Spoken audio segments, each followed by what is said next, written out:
All right, we're going to go in and get started. Welcome, everyone. This is the February Data and Performance Management meeting. Please enter your agency name into the chat box so we know who is participating. We have a fairly short agenda today. We're going to talk about the new project performance report measures for permanent housing projects. And then we are going to go over the street outreach project performance reports. So first, for the new measures for the project performance reports, these are specific to permanent supportive housing and other permanent housing projects, as well as rapid rehousing. These measures are included in the project performance overview document, which is published on our website. I'll also include it in the meeting minutes for your reference. And these new goals are related to these housing projects that are participating in the coordinated entry system.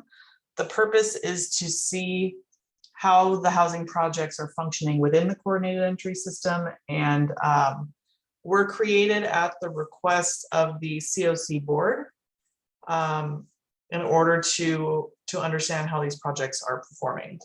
So today I wanted to go over each new measure and what it looks like for each project type, and then get a recommendation or recommendations from this group on thresholds. These performance measures may be used on the upcoming NOFA for rapid rehousing and permanent supportive housing projects. So this is an opportunity for the agencies to see what the data looks like, help determine thresholds, and provide feedback. That feedback will be shared with the COC board to help them make decisions on what measures should or should not be included. So please keep that in mind as we go through these. So I'm going to start with goal 11, and I'll go over permanent supportive housing first and then rapid rehousing. So this goal is looking at the percentage of enrollments that the agency had in their project that were referred to them through the coordinated entry system. So the purpose is to make sure that the project is receiving referrals from CES and enrolling those clients that they were referred. So this measure is only looking at heads of household. So not every client in the project, just the head of household. And then we also excluded clients that are entering from other rapid rehousing or permanent supportive housing projects to account for agencies that may need to transfer clients to different projects for whatever reason. It could be maybe it's not a good fit, or the funding changed, or something. So this accounts for that as well. So you can see here on the left, this is real data for the last 12 months. So if we were to publish the PPR today, this is what it would look like. The blue color represents enrollments that were referred from the coordinated entry system, and the reddish orange is those that were not. So the average across all project types was 89% of entries were coming from CES. The median is 100%, and then the overall project type score for this measure was 77%. So we would recommend that the threshold for this measure be 100%, because that means that the agency is accepting clients into their project that were referred from coordinated entry. They're not accepting clients from outside sources. So in a second, I'll do a little poll so everyone can give their feedback on that. But I also wanted to share the rapid rehousing data as well. So the same measure, but this is for rapid rehousing projects. You can see that less of the projects are accepting referrals from the coordinated entry system. Their average is lower. It's 54% of entries are coming from CES. The median is 68, and the overall project score is 54%. And again, for this measure, we also recommend 100% for rapid rehousing for the same reason. There are a lot of ESG funded rapid rehousing projects, as well as other federal funding like SSVF. And so we would recommend that all referrals are coming from CES for the same reason. But I wanted to pause for a minute before we get into our poll and ask if anyone has any feedback or questions about this first measure.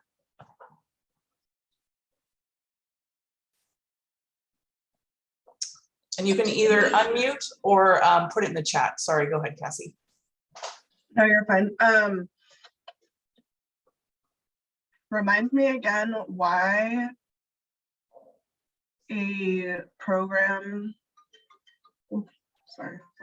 why a program would not be going through CES?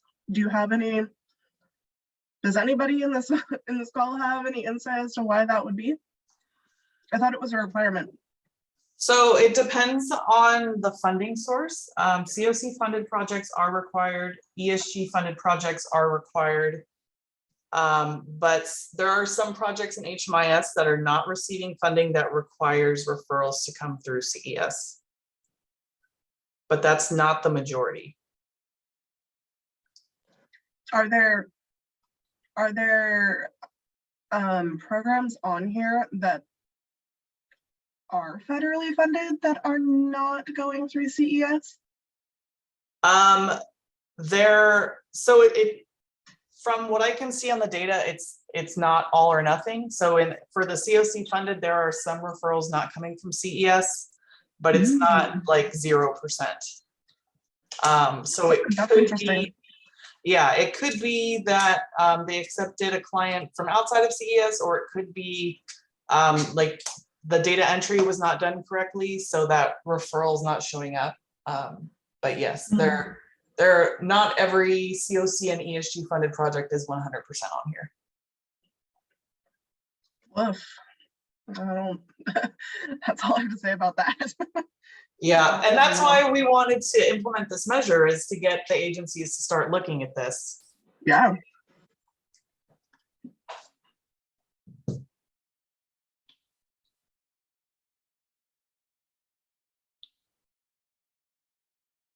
Any other comments or questions?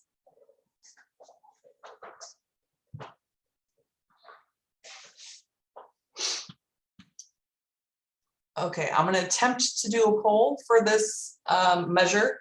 So there will be 2 questions. It is one for each project type, and it's asking if you agree with the threshold of 100% for each project type, yes or no. And if you do not agree, please share, another threshold that you feel like would be appropriate, and we can discuss that. So I will launch this now and give everyone a minute.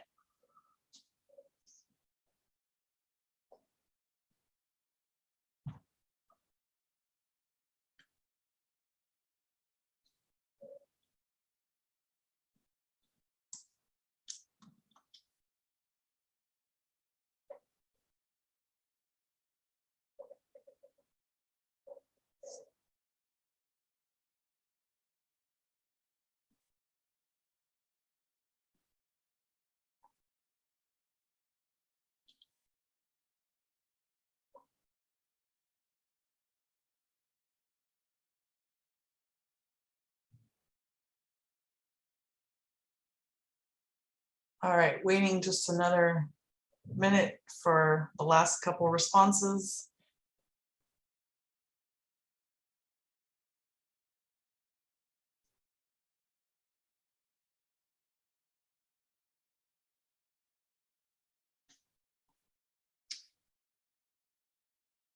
All right, I'm going to go ahead and end the poll. So we did receive, so 6 out of 7 said agree with the 100% threshold for both project types. We did have 1 disagree. I don't know if that person would like to share their concerns or maybe an alternate threshold that we should consider.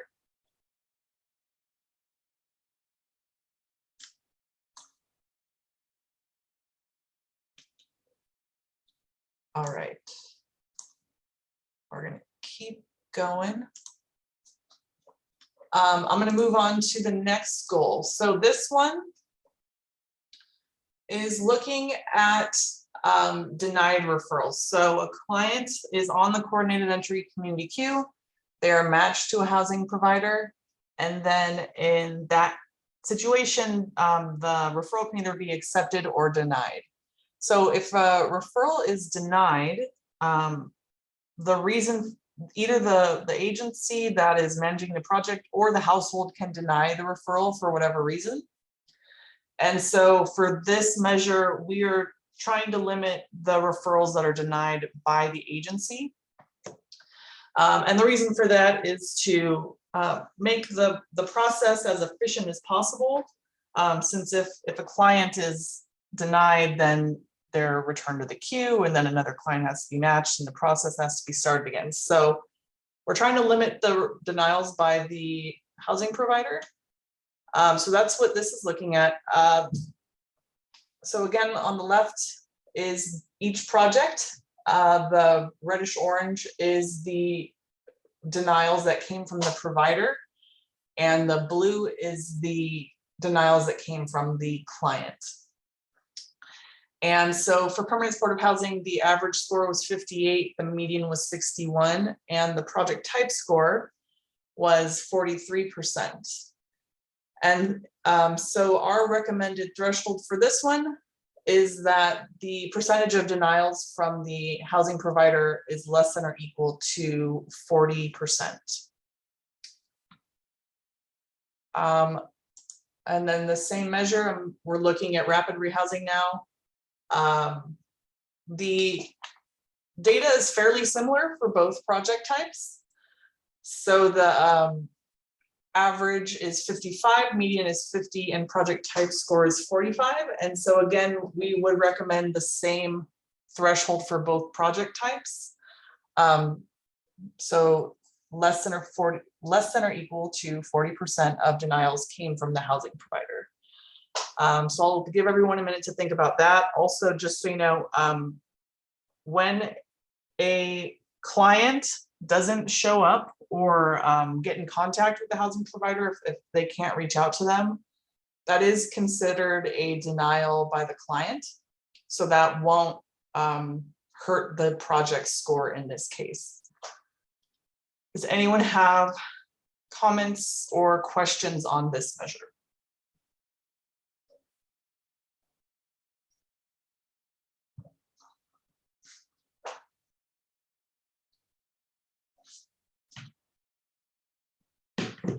I think it's really great that we're looking at it. Yeah, we're opening up a whole new world here with this stuff. I love it. I love it. All right, so I'm gonna do the next poll. It's the same format. You'll be able to say yes or no for each threshold. So let me pull that up.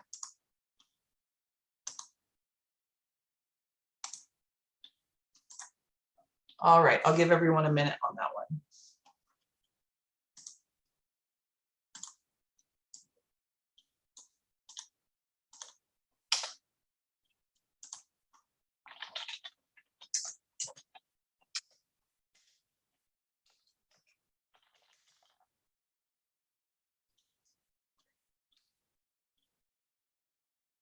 Okay, while everyone is finishing up, we got a question, will there be a breakdown of reasons of denial that might be helpful? So yes, we will be, so the project performance reports in HMIS have already been updated with these new measures. So your agency can go in now and look at this data. And then in addition to the summary report, there will be a details report that gives you client level information. So which clients are being calculated in this measure, what their data was, you know, to make your measure look the way that it does.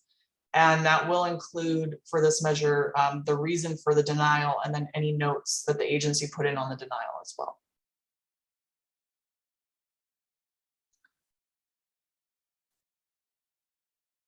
All right. I think we've got all of our answers, so I'm going to end this poll. So again, 6 out of 7 agreed with the threshold for both measures. And then there was one that disagreed. Did that person want to suggest an alternate measure or discuss any concerns or an alternate threshold?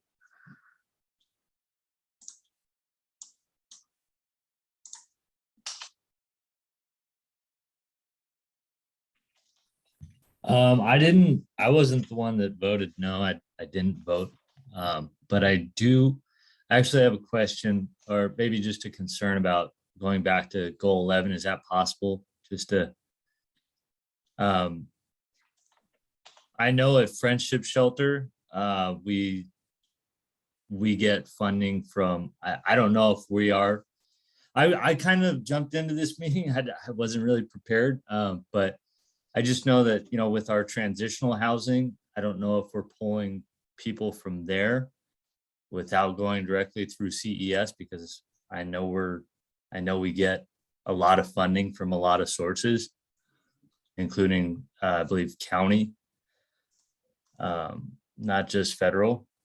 So, I don't know. I'm just kind of, like I said, I'm kind of going into this blindly. I didn't vote on this, but I just wanted to throw that out there. I don't know. Okay, so Anything. so this measure is only looking at your permanent supportive housing projects. I think Friendship Shelter has one, and that one is COC funded. So that one should be accepting referrals from CES. Friendship Shelter is also a subgrantee for a couple other permanent supportive housing projects, and those are also HUD funded. So for those projects, they also should be taking referrals from CES. Okay. I'll look into it after this meeting. I'll look more into it. I'm sorry, I'm not prepared. Okay, no worries. And then just so you know, we also have other project performance reports for other project types. So if you have, for example, an emergency shelter project, that project is included on those performance reports, and the measures are a little bit different. So like what we're discussing now would not be on the emergency shelter reports. Okay. All right. So I will go ahead and move on to the next goal. This one is looking at how quickly clients are being accepted into the project after they have been matched. So obviously, we would like this to occur as quickly as possible, because the longer the client is matched without being enrolled, the longer they are remaining homeless. So this report is looking at the number of days, the average number of days between when a client is matched to a project and when they are accepted. So for permanent supportive housing projects, the average was 56 days, the median was 51, and the project type score was 65 days. I believe the reason for this is because permanent supportive housing projects tend to have more eligibility requirements, especially since a lot of the permanent supportive housing projects are COC funded. So I believe that is why this is taking longer. It feels a bit long to me, but I'm open to hearing feedback from the group. And because of that, the recommended threshold for this one is less than or equal to 45 days. So a month and a half to accept someone into a project once they've been matched. And you can see for rapid rehousing, it's much shorter, likely because they have less eligibility requirements. The average for the project types was 18 days, the median was 19, and the project type score was 23. And because this one seems a little easier to manage, we're recommending a threshold of less than or equal to 14 days. But we are willing to hear from the group any thoughts or feedback on this one.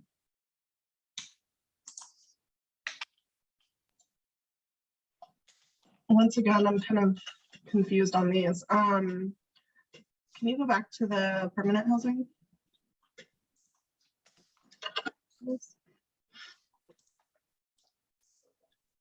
So once again, I'm kind of like, okay, you have to enter a, you know, you have to enter your own availability or whatever. Like, I don't understand why this project specifically, PSH and OPH, why, if you are entering your housing opportunities, why you're not accepting folks that are matched to you like immediately. Yeah, especially some of these, like this one's 171 days, this one's 126, like that's really long. That's, I mean, even a month feels long. Like, don't enter an opportunity unless you have the opportunity. Like, Yeah. like I just feel a little weird about this. I mean, I get like maybe, so I don't know. I am not the best person to talk to when it comes to coordinated entry and accepting referrals, but I'm thinking like maybe it takes, you know, a couple weeks to like connect with the client, fill out paperwork, enroll them in the program, and then accept them, you know. But some of these are really, really long. Yeah, I was really surprised by this also. I was hoping to have a little bit more representation from the PSH providers on this call, but there's barely anybody on this call. Yeah. I don't know. This strikes me a little bit more odd than the rapid rehousing, I think. Yeah, there's a comment in the chat. I'm of the opinion that the threshold should be no more than 30 days coming from the shelter environment. We are on tight timelines and theoretically only given shelter guests 180 days total. That's a good point.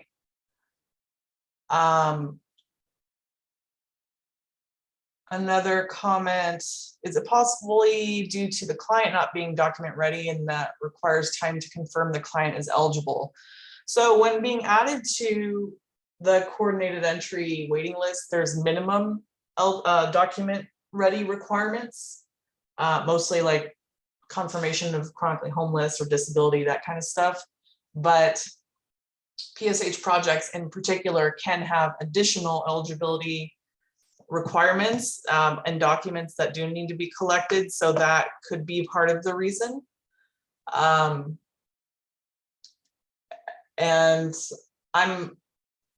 I don't know the answer to this, but I'm wondering if there's more documents that are common enough that they should be collected earlier in the process, or something, or if there's like a specific funding source coming up with a lot of PSH openings, maybe, you know, additional documents could be collected for that earlier. But yes, I think it is related to eligibility requirements for the project and documents they may need, but from the client perspective, some of these are really long. And I could see clients being frustrated with the process and with the agency before they even get started because of these wait times.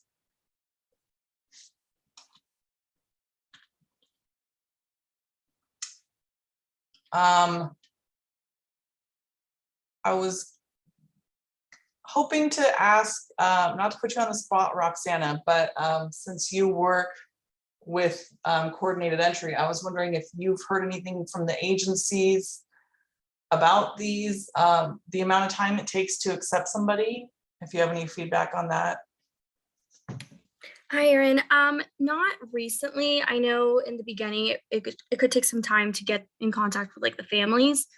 But there is some like with the CARES referrals that are coming like close to an end, that were taking a little bit longer in the beginning, but not recently that we've heard of. Okay, so from your from historically, it's been more about connecting with the client, not the documents. Yeah, in the beginning, it was more so connecting with the clients and going like through the eligibility process first. Kind of, I'm not 100% sure on that. Okay, thanks. Any other comments or questions, or does anybody have any thoughts about the 30-day threshold instead of 45 days?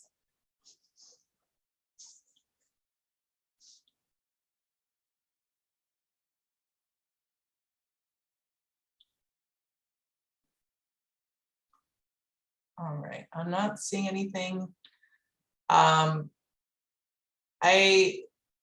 My thoughts on the 30-day threshold, that I definitely think that is something to consider. But because this is a new measure, and I'm hoping at least that there's some data cleanup that's going to need to happen, that maybe we start a little bit higher and work down to 30 days is my opinion.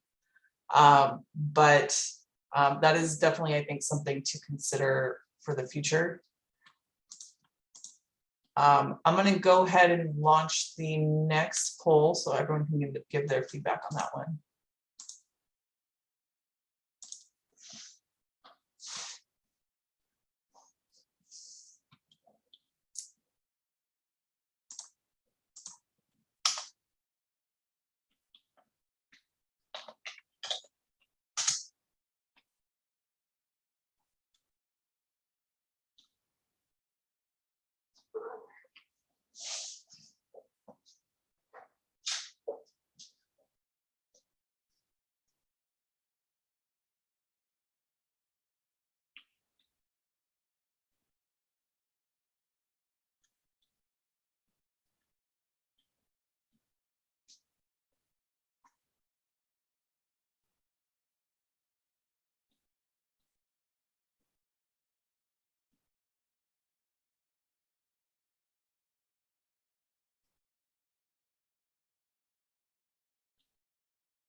All right, I'm going to go ahead and end the poll.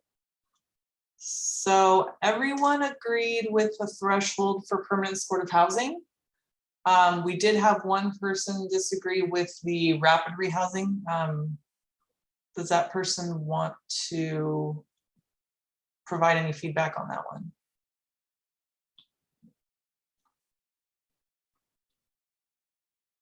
Someone said, I answered to agree because based on the fact that it's a new metric and provides a base to improve performance. Okay.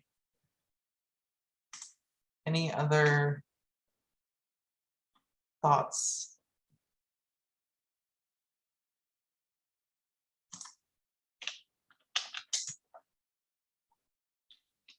All right. I'll keep the train moving. So the last new goal is successfully matching households to a housing provider. So this is looking at, of the number of matches that occurred with a project, how many of those resulted in an enrollment in the project. The data for each project type is different on this one. And I believe the reason that permanent supportive housing is lower is because in some cases, multiple clients are being matched to the same opportunity because clients frequently fall out of the process. And by having more than one match, they are ensuring or trying to make the process go more quickly because there's already another client in place that's working towards having the documents and everything they need. So I think that's why there's so many denied referrals on here. So the blue is completed, red is denied. Average score and median for all projects is 40%. The project type score is 38. And I'm thinking for this measure, at a minimum, it should be at least 50% should be successful matches. Because again, if you're denying clients, it speaks to a longer process, because then you have to start the process all over again with the new client, and maybe clients may not be matched to the appropriate project the first time. So trying to decrease that as well, I think would be helpful. So for rapid rehousing, you can see it's a little bit better. The average and median are both 60%, and the project type score is 55.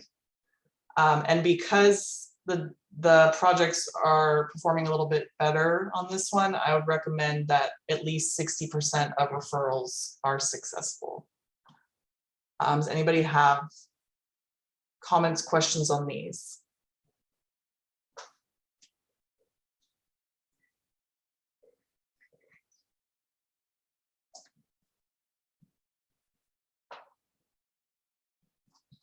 Are you guys disappointed?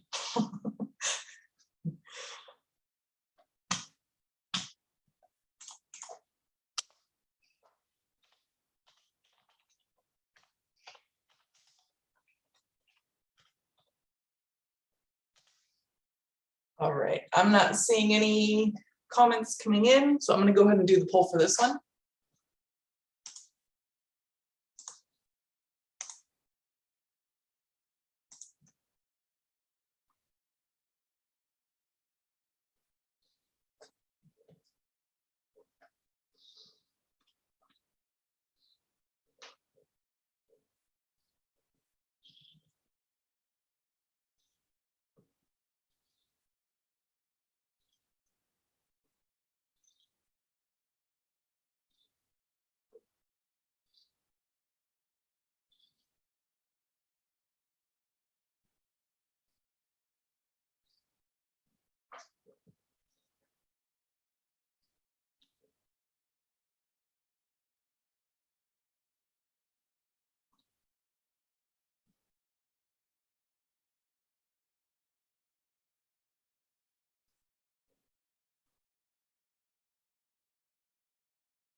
All right, I'm going to end the poll. Everybody agreed with these thresholds, so we will be moving forward with those as well. Thank you guys so much for your participation and feedback on these measures. Like I mentioned before, these measures are included on the project performance document. We will update the document with the thresholds that this group agreed to, and we will publish the new document on our website. We'll also include it in the meeting minutes. Like I mentioned before, the project performance reports and HMIS have been updated with these measures, so you can look at this data now. Rapid rehousing projects, we will be finishing up adding the client level data today, so that will be available soon as well. And we'll include instructions on running those reports in the meeting minutes so that your agencies can start reviewing this data now. Permanent supportive housing projects, the data will be published in, I believe, April, and rapid rehousing, it'll be May. And those project performance reports will include these measures. So we do recommend that you start reviewing your data as soon as possible. So when the data is published, there's an accurate representation from your agency. Any final thoughts before we get into the street outreach project performance?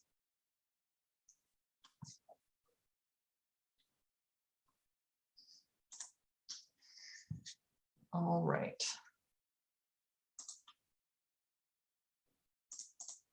Let me do this one first. Okay. So as usual, we have project level performance scores as well as how the project type is doing overall. Both reports are available on our website. If you would like to review them in more detail, you can see the names of the project on the left, as well as how that project performed for each of the 4 measures for street outreach. And then the far right column is of the measures that your project contributed to, how many did they meet? So you can see that here. Overall, the goal 1, clients experiencing literal homelessness, was the measure that was hardest to meet this time. Because the threshold is 100%, meaning that all clients should be entering from literally homeless situations. This could be due to data entry errors, because for street outreach, all clients should be literally homeless, so this should be an easy measure to meet. So we do recommend looking at your data if you're less than 100% and seeing where those entries are coming from. And then length of stay in the project was the other measure that was harder to meet. This group in the past has agreed that the threshold should be less than or equal to 65 days in the project. So that's something to review also. And so performance overall, you can see how street outreach projects are doing over time. For goal 1, we are keeping it consistent on the percentage of entries from homelessness. For goal 2, the length of stay has decreased over time, consistently over the past 3 times the report was ran, so that's great news.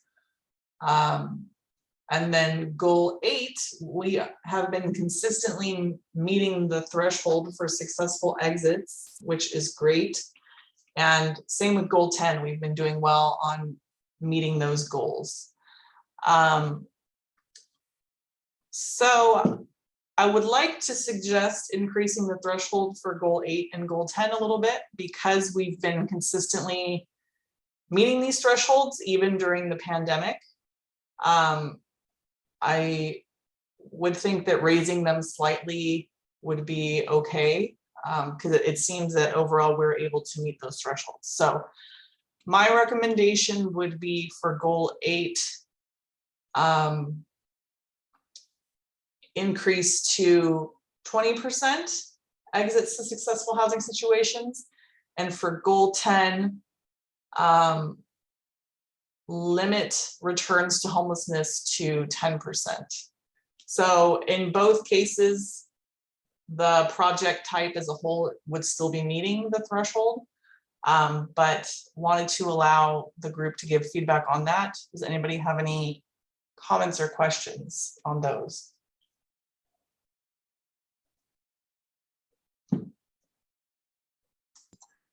Do it. Yes, Cassie. I do have another little poll, so everyone has a chance to contribute. It's pretty much in the same format, asking if you would agree or disagree for the change in threshold for both.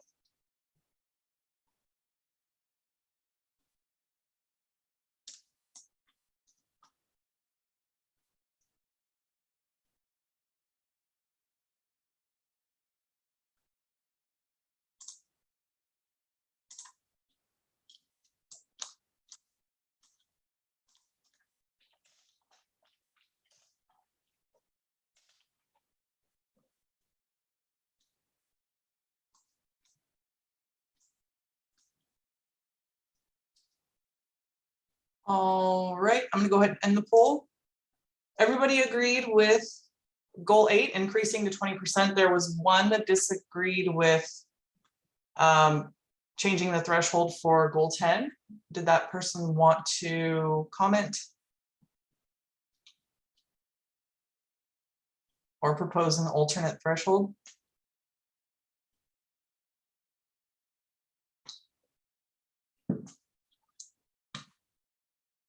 All right, I'm gonna keep going.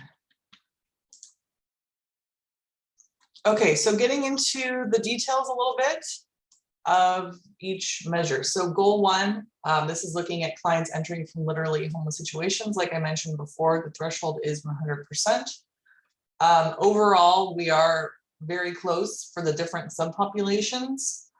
We're a little bit lower on households with only children. The number of clients in this population is very low. It could either be a data entry issue that the client wasn't appropriately linked with the household, and that's why they're coming up as a household with only children. Or it could legitimately be a household with only children. And, you know, they could have been leaving their home with their parents, they had a fight and they're on the streets or something like that. That could be why this percentage is a little bit lower. But overall, we're doing really well.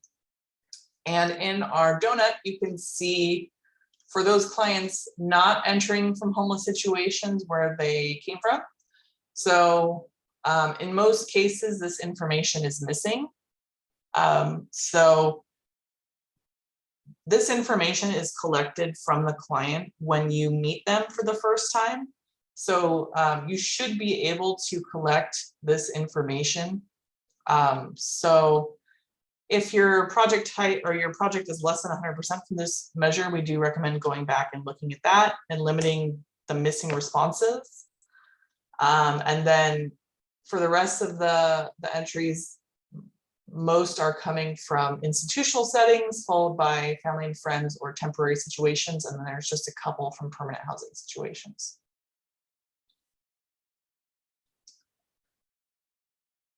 Goal 2 is looking at how long clients are in street outreach projects. And there's a little bit of variation between the different subpopulations, as you can see. But overall, it's fairly standard. Veterans are staying in street outreach projects longer than other subpopulations. And then households with only children are staying shorter. And then in our bar chart, you can see more details of how long clients are staying. So the numbers here represent enrollments.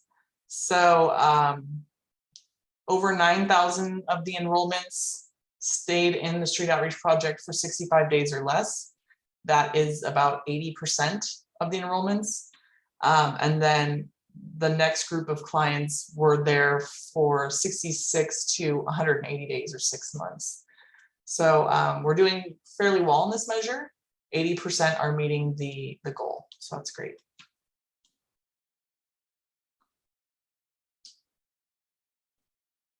Goal 8 is looking at exits by street outreach clients. So for street outreach, if the client exits to a permanent housing situation, that is considered a successful exit. But it's also considered successful if they exit to almost any housed situation except for jail or prison. So if they go to emergency shelter, transitional housing, a substance abuse facility, all that stuff is considered a positive exit for the client. And then exits to a jail or the streets are unsuccessful, and then as well as missing, don't know, refuse, that kind of stuff is all considered unsuccessful. So the different subpopulations are actually performing a little bit better than the project type as a whole. And you can see that households with only children are having less successful exits. I expect the reason for this is because many of these clients are disappearing, or they're unable to reach out to them again after that initial contact. And that is why their exits is so low.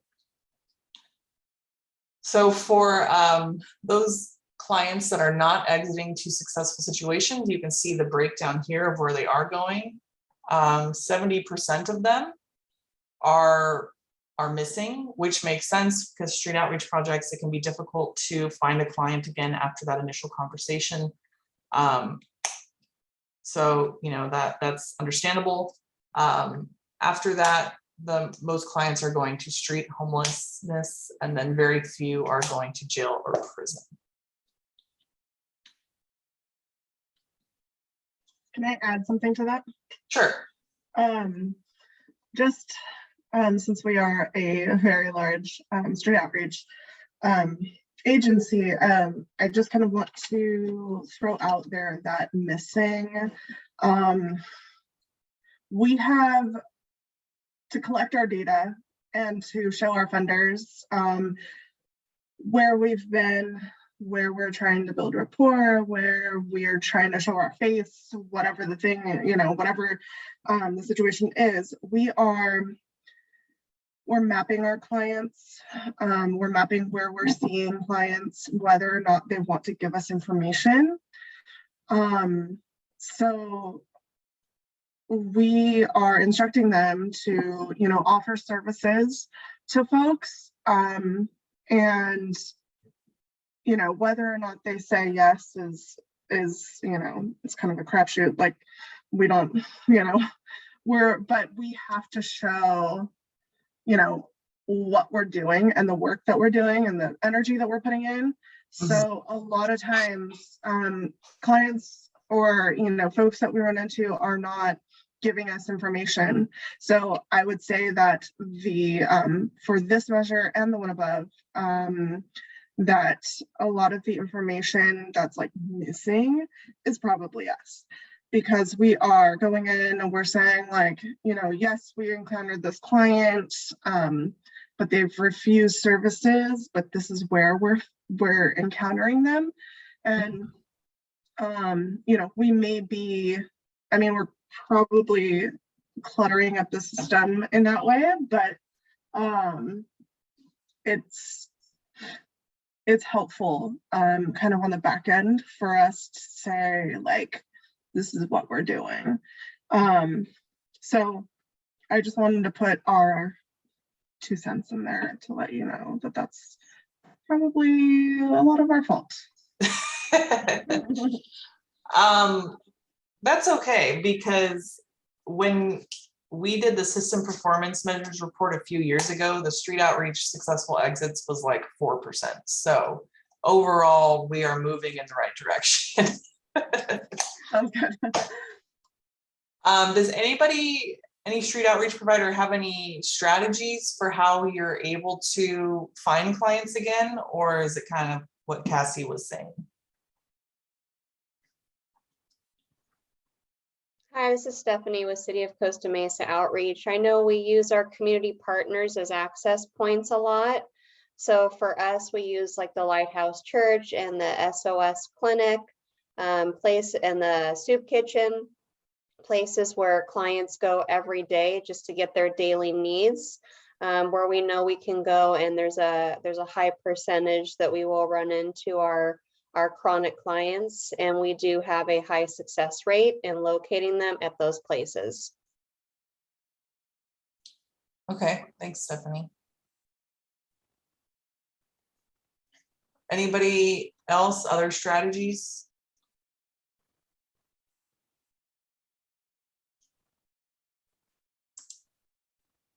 All right. All right, the last measure for street outreach is looking at returns to homelessness. So a client is in a street outreach project, they exit directly to a permanent housing situation, and then later they return to the homeless system within 2 years. So overall, this is a measure that our COC is fairly good at meeting. You can see for the project type, only 8% of clients that are exiting to permanent housing later return. And in the little donut chart, you can see when the clients do return, these are the project types that they are returning to. So almost half are returning to other street outreach projects, followed by rapid rehousing projects, and then emergency shelter, and a few are going to permanent supportive housing projects. And then in regards to how quickly they are coming back, 80% of these clients are returning within the first year. So you can see 15 came back within 6 months, 13, 6 months to a year, and then the rest came back from 1 to 2 years. And that is all that I have for the project performance reports. Are there any other comments or questions on these reports, or how the data is being pulled, anything like that?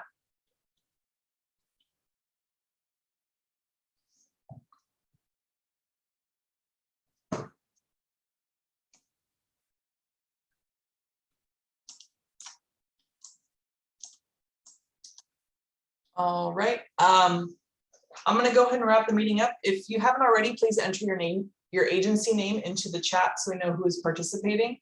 As usual, we will be sending out the meeting materials from this meeting as well as the meeting minutes and the recording. The next meeting is scheduled for March 10th. We will send out the agenda with the project performance report prior to the meeting, and we will also announce the agenda at the next HMIS user meeting. So thank you all so much for attending and sharing your feedback, and we will talk to you next month. All right, thanks, Erin. Thank you.